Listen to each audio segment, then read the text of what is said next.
Gawa ng ritual na ito, kailangang ialay ng tagapagbantay ang kanyang buhay kapalit ng kapangyarihan sa maiksing panahon.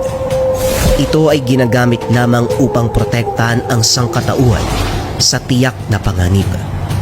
Ang nilalang na ito ay mas kilala sa katawagan na Bathalumang Bantay.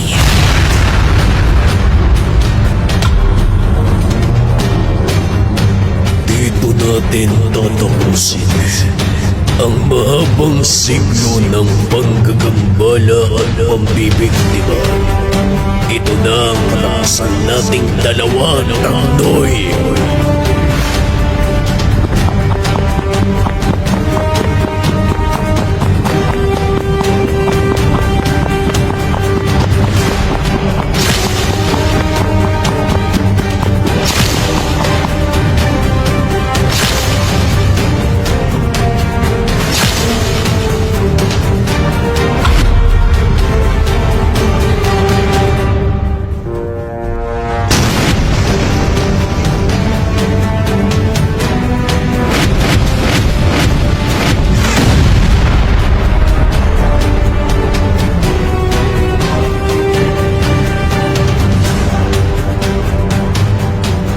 Sa maikling panahon, mahal